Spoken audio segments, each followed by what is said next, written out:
Cybernetics, gene splicing, artificial intelligence, megacorporations. All of these things are ingredients of what is known as cyberpunk in the science fiction space. The game that we're looking at today is definitely one going for the cyberpunk feel, but probably isn't the first game you think of when talking about the genre. The game that we're looking at today is 2064 Read-Only Memories. 2064 Read-Only Memories is a combination between a point-and-click adventure game and a visual novel, and was developed by Midboss. 2064 Read-Only Memories was originally released in 2015 for PC as Read-Only Memories, but was updated and altered its title when it came out for PS4 in 2017. The game later came out on Xbox One and Nintendo Switch in 2018. On most stores, the game will run you about $19.99, but the Switch version, which has some extras, goes for a very fitting $20.64. 2064 Read-Only Memories is rated M, but this is one of those games that I feel like the rating just isn't quite accurate on. It feels more like a T rating would have fit a bit better personally. I mean, it does have adult language and it does have some more adult themes, but it just doesn't quite feel like it reaches the level of an M game for me, but your experience with that might vary, but it's just something worth pointing out. I'm playing the PS4 version on the PS5. As you can imagine, for a game that is part point-and-click adventure and part visual novel, the story is the driving force behind the game. The setup for the story is that you play a journalist living in Neo San Francisco. A rather unsuccessful journalist by the looks of your apartment. One night, the first fully sentient robot named Turing breaks into your apartment and reveals that they are the creation of one of your old friends, Hayden Weber, and that Hayden was kidnapped. Turing wants your help to track down Hayden and rescue him. Of course, nothing is that simple as you're trying to find out who took Hayden and why they would want to do that. In your journey to figure out what happened to Hayden, you will meet other characters who will help you figure out that mystery. One of the main ones that you run into and interact with a lot over the course of the story is Tomcat, who was an associate of Hayden's, but there are a number of other people that you meet along the way and will help you kind of unravel the mystery of what happened to Hayden and why that happened. Now, given the nature of this game, it's kind of hard to go much further without spoiling the story too much. All said though, I found the game's story to be an enjoyable and engaging one, but not one without flaws. It felt like a game where you never really had very good leads, but that somehow all of those leads just happened to be connected to the bigger story, even if it didn't really seem like it as you were playing through it at the time. While the story kind of explains why some of these unconnected stories wind up being connected to the bigger story at the end, it still just didn't quite satisfy me. It just felt like the story relied too much on coincidence at times. There are just times where the story throws something at you because you couldn't really get any further without a new lead. The most egregious of these is when you find two punks on the street who just happen to also be the people you're looking for. Somebody had trashed Hayden's apartment earlier in the game and you're looking to find out who it was. But what are the chances that you just happen to find two punks randomly on the street and have them be the people you're looking for, especially if we're supposed to believe this takes place in a large city like Neo San Francisco? It just seemed way too coincidental, especially since you had no idea who did it in the first place, what they looked like, what their reason for doing it was in the first place. It just seems really out there that the first people you run into that you might have some suspicion on because they had spray paint, were the people who you were looking for. It just was really a coincidence kind of feel to it, and I didn't really enjoy that so much. Even though the overall story has some weaknesses, I really did like it overall, and I really liked the characters that you meet along the way.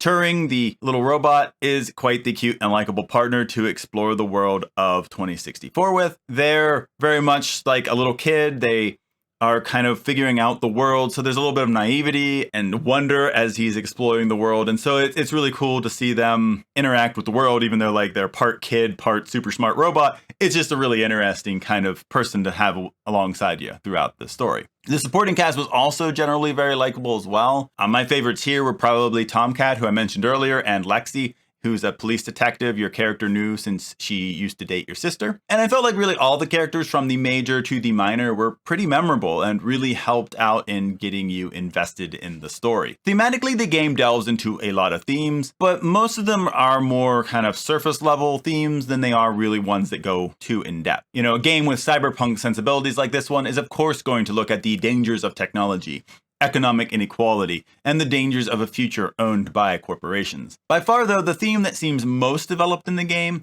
is that of the search for equal rights, particularly by those who have been augmented either cybernetically or genetically, which, in the world of 2064, that genetic modification looks like getting animal-like properties like fur or animal ears and things like that. This is also a question brought up in regards to Turing as well, since he is the first fully sapient robot, or ROM as they're known in 2064. So it's the idea of, are ROMs going to be able to have rights if they are fully sapient? It's a question they come up with as you kind of go through your journey. So from the rather inclusive nature of the cast and the path the story takes, this seems to be a theme near and dear to the developers and where they really want you to focus on as the story progresses. While cyberpunk narratives can lead to kind of a bleak or dystopian vision of the future, the story and themes of 2064 tends to take a bit more of a nuanced approach here. There are real problems in the future, just like there are real problems now. But the world isn't a place without any sort of hope or light. You see this in both the story and the general themes tackled in the game. Now, 2064 does have multiple endings, and your decisions through the game will determine whether you end on a more hopeful note or not. I know my first playthrough was very hopeful in tone, and I really enjoy the more positive kind of endings like that, but there were still issues to tackle,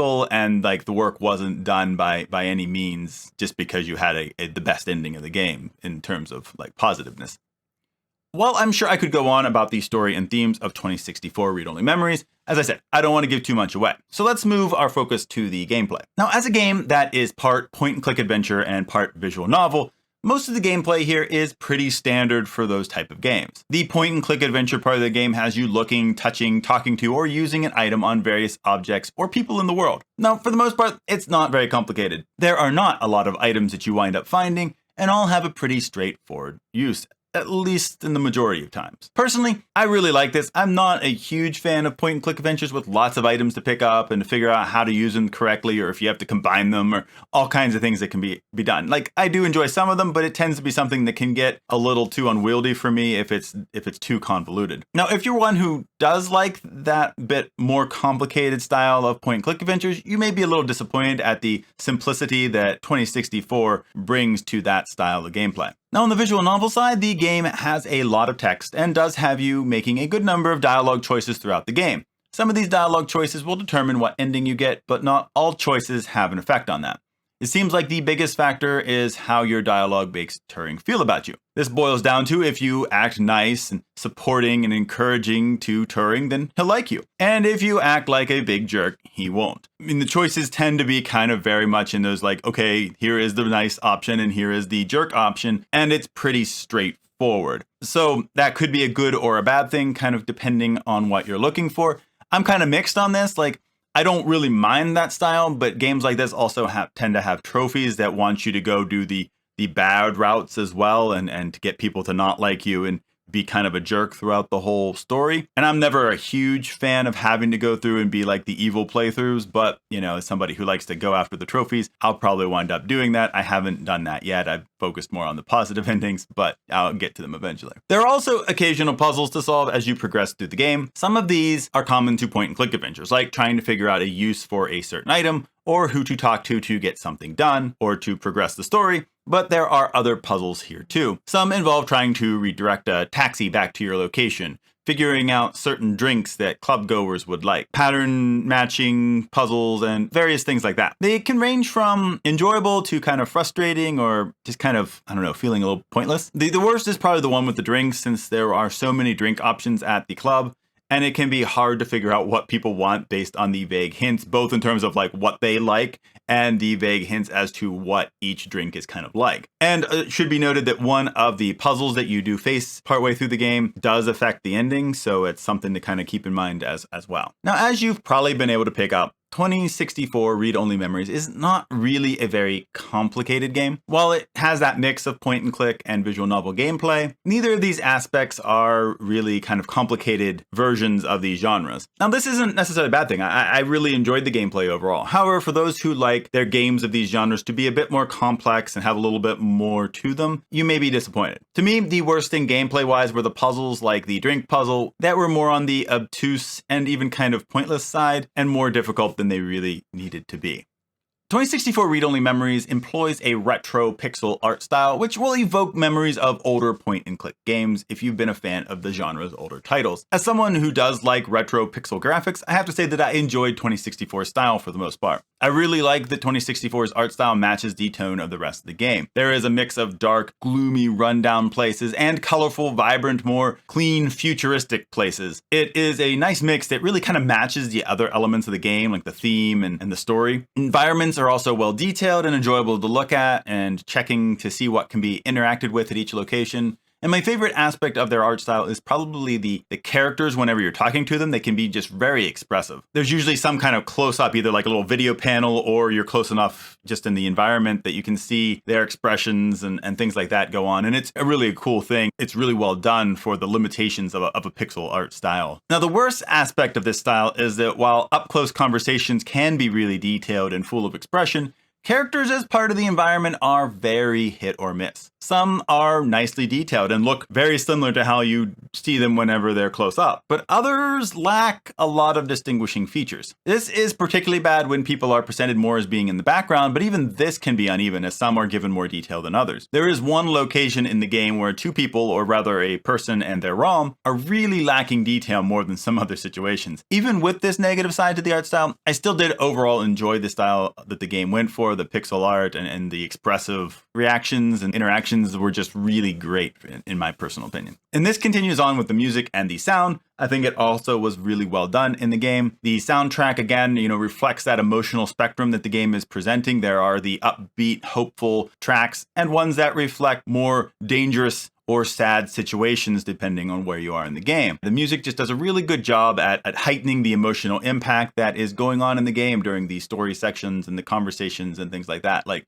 it's just a really good thing for a story-driven game like this that just is able to kind of merge the music in really nicely. Voice acting is also well done in this game. From what I understand, when the game was released as read-only memories, there wasn't any voice acting. Now the game is fully voice acted, and personally I thought the game was well done with this. It's pretty impressive that they even have super minor characters with full voice here. Now, I never played the original, but I would have to imagine that this increased the impact that would be had in some of the more emotional, meaningful scenes in the game.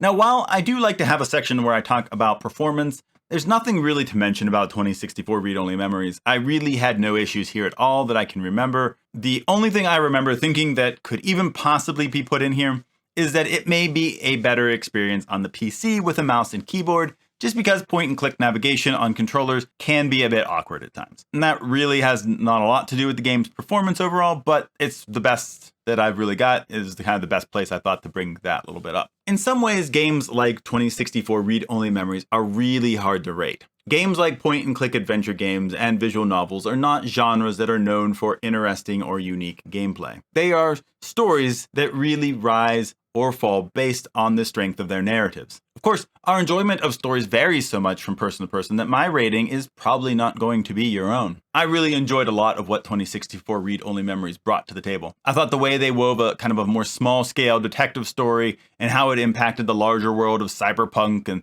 technology and corporations to be really fascinating. Even though I can easily admit that the story stumbled a bit in places, it was mainly that things just felt too coincidental, more than disliking the overall story arc and the direction that the story went. However, others may feel quite differently on that. I personally liked a good number of the characters, and even ones that I didn't really connect with, I understood why they acted the way they did by the end of the game. However, others may be turned off by the characters, particularly because of the inclusive nature of the cast, and with inclusion and equality being such big themes of the story in general. If those aren't themes or characters that you are interested in or immediately turn you off, then you're not going to like this game nearly as much. Now, there isn't really a lot that I can point to and say like was really bad or unenjoyable about the game in the sense of like gameplay. The ones that come to mind are ones that I've already mentioned. That the puzzles in the game were a little bit hit and miss, and that there were a lack of detail in some of the characters, especially if they were kind of just as part of the environment or the location that you're at. Admittedly, these aren't huge issues. The puzzles are probably the bigger issue out of the two. Like the lacking of detail didn't really impact like what I thought of the game all that much. Whereas the puzzles, like, okay, I don't really like this puzzle, and was a little bit of a bigger issue. So with this all in mind, I'm rating 2064 read-only memories an 8 out of 10. I found a lot to like about this game. But at the same time, I did think that the story got a little clunky in spots. It just kind of felt a little too coincidental in spots, and in a game where a lot of what you're really riding on is the story and how that story is told, it kind of impacted. Add in the other minor issues, and 8 just seemed like it was a good score to give. It's a game that I enjoyed, but I can also acknowledge had some flaws in execution. So if what I've talked about in this review sounds interesting, I definitely recommend that you check out 2064 read-only memories. You know, all games are very subjective in terms of how we enjoy it or not. And I feel that's even more true for games like this, which rely so heavily on story and don't really have super engaging gameplay elements. Even despite all that, I enjoyed it, and I hope that if you give it a try, that you will also enjoy your time with 2064. It's a fun, enjoyable story that really has a lot of emotional impact and can kind of leave you thinking about what the future may be like. So I hope that if you give it a shot, that you'll enjoy it as much as I did, or maybe even more. That's all for this review, and we will see you next time.